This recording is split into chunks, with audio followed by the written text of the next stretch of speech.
নমস্কাৰ, মই ৰঞ্জন চৌধুৰী। আমি সকলোৱে সুখী হ'ব বিচাৰিছোঁ আৰু হোৱাটো চবেই আশাত থাকিবই পাৰে, কোনো ডাঙৰ কথা নহয় দেই। কাৰণ মই সদায় এটা কৈ থাকোঁ, সেইটো কাৰণে মই এতিয়ালৈকে হেপী হৈ আছোঁ। আৰু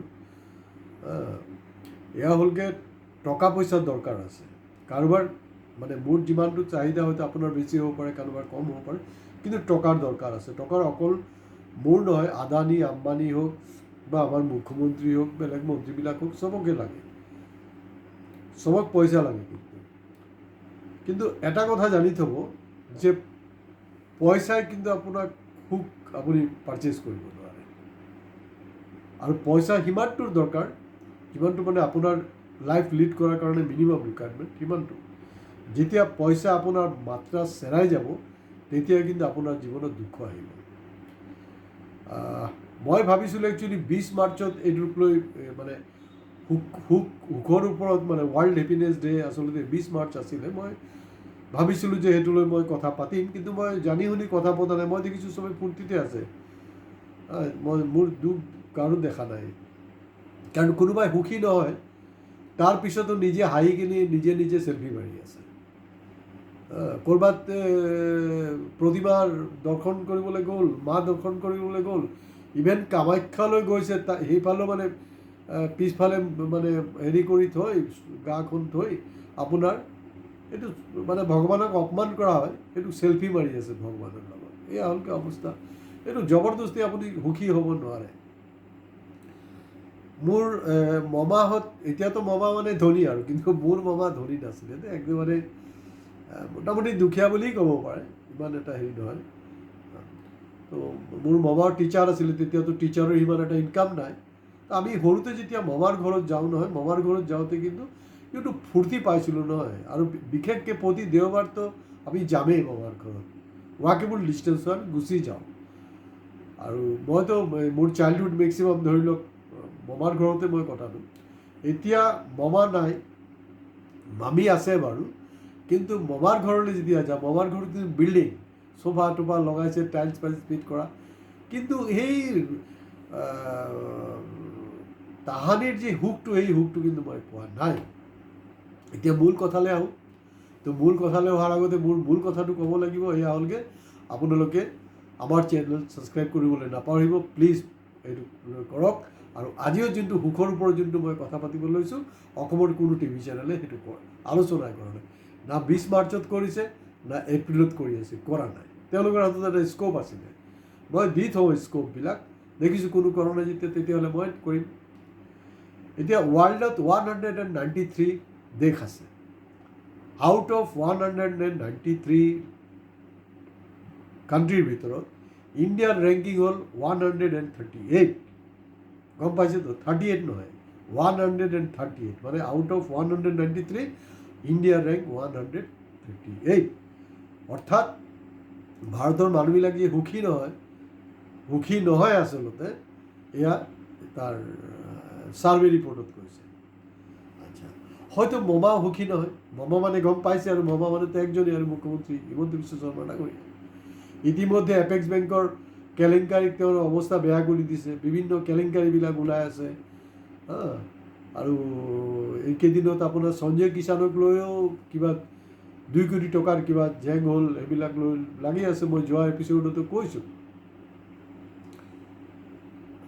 লাষ্ট এপিছ'ডতো মই ক'লোঁ, আপোনাৰ গেছ চিলিণ্ডাৰৰ দাম বঢ়ালে, এতিয়া তেলৰ দাম বাঢ়িব। কিন্তু জমনি হ'ল, আপোনাৰ মদৰ দাম কিন্তু কমাই দিলে দেই। কিয় কমালে কওকচোন?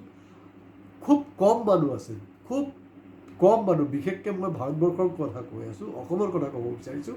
খুব কম মানুহ আছোঁ যে যিবিলাক মানে চখত মদ খায়, দুখতে মানুহে মদ খায়, আউট অফ ফ্লাষ্ট্ৰেশ্যন, ড্ৰাগছ খায় আউট অফ ফ্লাষ্ট্ৰেশ্যন।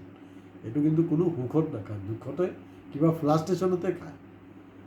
তো মামা নিশ্চয় দেখিছে, তেওঁ জানে, মই যদি জানিছোঁ যে আউট অফ 193 138 আমাৰ ৰেংক, সেইটো কাৰণে হয়তো চবক অলপ সকাহ দিয়াৰ কাৰণে, যিবিলাক বেছি দুখী হৈ আছে, বোলে অলপ দাম কমাই দিছোঁ, তো অলপ নহয়, ভালেখিনি দাম কমালে, তো যিমান খুজি খাই থাক আৰু। কিন্তু তেওঁ হয়তো কোনো ঘৰুৱা, মই নাজানো, কোনোবাই কৈ থাকে এইবিলাকৰতো আৰু সাক্ষী প্ৰমাণ নাই যে তেওঁ কিবা ঘৰৰ অশান্তিত ভুগি আছে, কিবা প্ৰব্লেম আছে, হ'ব পাৰে, যিনক এইটো তেখেতৰ নিজৰ কথা। তো মমা কিন্তু দেখিছে যে ইয়াত মই সুখটো পোৱা নাই, তো গতিকে খন্তেকীয়া মোৰ এটা সুখ লাগে। সুখটোৰ কাৰণে ক'ত গ'ল জানে? নেদাৰলেণ্ড গৈছে। আৰু চিন্তা নকৰিব ভাগিনসকল, বিশেষকৈ আপোনালোকে টেনশ্যন নল'ব। আমাৰতো মমাহঁত যেতিয়া বাহিৰলৈ গৈছে, ইভেন বিদেশ নহয়, দিল্লীলৈ গৈছে, কলিকতাত গৈছে, মাদ্ৰাজ গৈছে, আমি কিন্তু কৈছিলোঁ যে মমা মোৰ কাৰণে এইটো লৈ আহিবি, এইটো লৈ আহিবি, এনেকৈ আমি এনেকৈ এটা আবদাৰ কৰিছিলোঁ। এতিয়াতো আমাৰ অসমতো ভাগিনৰ কোনো অভাৱ নাই। তো ভাগিনবিলাক যিবিলাকে নাজানে যে তেওঁলোকৰ মমা নেদাৰলেণ্ড গ'ল তাৰ পৰা কিবা লৈ আহিবলৈ, তো তেওঁ হয়তো সুখ বিচাৰি তালৈ গৈছে। নেদাৰলেণ্ড যিহেতু অসম নহয়, ইণ্ডিয়া নহয়, ৱৰ্ল্ডৰ 5th ৰেংকিঙত আছে, সেইকাৰণে হয়তো খন্তেকীয়া তেওঁ সুখ বিচাৰি গৈছে। গতিকে টকা লাগিব, আৰু এইটো অলপ আমাৰ জনা দৰকাৰ। যিটো সময়ত অসমৰ মানুহ এই 40 লাখ নিবনুৱা হাহাকাৰ কৰি আছে, যিটো সময়ত আপোনাৰ বেছি দূৰলৈ নাযাওঁ, এই আমাৰ তিনিচুকীয়া জিলাৰ মাৰ্ঘেৰিটা চাব ডিভিজনত যে জনজাতি মানুহবিলাক আছে, জনজাতি মানুহবিলাক যিখন ঠাইত তেওঁলোকৰ থকাৰ কথা, তেওঁলোকৰ আদিপুৰুষ তাতে মানে ডাঙৰ দীঘল হৈছে, জেনেৰেশ্যন আফটাৰ জেনেৰেশ্যন, তাত দেখা গৈছে যে আপোনাৰ কয়লাৰ ডাম্পিং গ্ৰাউণ্ড বনাইছে, আৰু এইটোক লৈ বিৰাট বিদ্ৰোহ হৈ আছে। ছ'চিয়েল মিডিয়াত আহিছে কথাবিলাক। তো কোনোবাই কৈছে যে নাই এইটো অন্যায় হৈছে, অমুক হৈছে, তমুক হৈছে, বোলে হয় এইটো ঠিকেই হয়, কিন্তু যেতিয়া কয়লাৰ কাৰবাৰবিলাক হৈ আছিলে সেই জনজাতি মানুহবিলাক কিন্তু কোনো আপত্তি কৰা নাই। তো গতিকে কয়লাৰ কাৰবাৰ হৈছে যেতিয়া ডাম্পিং গ্ৰাউণ্ডো হ'ব, আৰু যিসকল নেতা এতিয়া ওলাই আহিছে হয়তো 26ৰ আগলৈকে এইবিলাক তেওঁলোকে বিক্ৰী হৈ যাব। কাৰণ বিশেষকৈ তিনিচুকীয়া জিলাত তেনেকুৱা, আমি তিনিচুকীয়া ডিব্ৰুগড় জিলাত বিশেষকৈ তিনিচুকীয়াতো আৰু একদম স্পেচিয়েলি এইটো নমুনা আমি বহুতবাৰ একেবাৰে কা আন্দোলনৰ পৰা এতিয়ালৈকে বহুবাৰ পাইছোঁ। এইটো তেনেকুৱাকৈ মেনেজ হৈ যাব।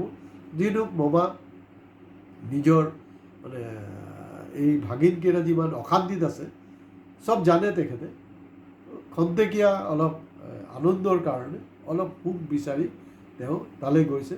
কিন্তু মমা হিমন্ত বিশ্ব শৰ্মা ডাঙৰীয়া, মই আপোনাক ক'ব বিচাৰিছোঁ যে টকা দি আপোনাৰ ঘৰুৱা শান্তি, আপোনাৰ জীৱনৰ শান্তি কেতিয়াও ঘূৰাই আনিব নোৱাৰিব।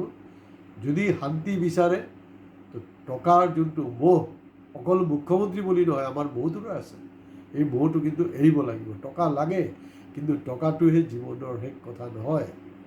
তো সেইটো কাৰণে চাব, এই যে মই নিজেও কেতিয়াবা কৈ থাকোঁ নহয় যে মোদী ডাঙৰীয়াটো প্ৰধানমন্ত্ৰী, তেওঁ দেখি দুটা ৰোল প্লে' কৰিছে, প্ৰধানমন্ত্ৰী প্লাছ বিদেশ মন্ত্ৰীৰ কাম কৰি আছে। কেলৈ কৰিছে জানে? বিশেষকৈ এইবাৰ 3rd টাৰ্ম যেতিয়া জিকিলে, সৰহভাগ সময়তে তেওঁ কিন্তু বিদেশত থাকে। তেওঁ জানে কিন্তু ইণ্ডিয়া 138 ৰেংকত আছে সুখৰ ক্ষেত্ৰত। বহুত ঝামেলা ইয়াত সুখ নাই, ইয়াত শান্তি নাই। সেইটো কাৰণে তেখেতেও কিন্তু প্ৰায় বিদেশত থাকে। তো যি নহওক মমা এতিয়া কিন্তু নেদাৰলেণ্ডত আছে, সুখ বিচাৰি গ'ল। দেখা যাক, তেওঁ সপৰিয়ালে ভালকৈ আহক আৰু সুখী হওক, সেইটো আমি বিচাৰিছোঁ।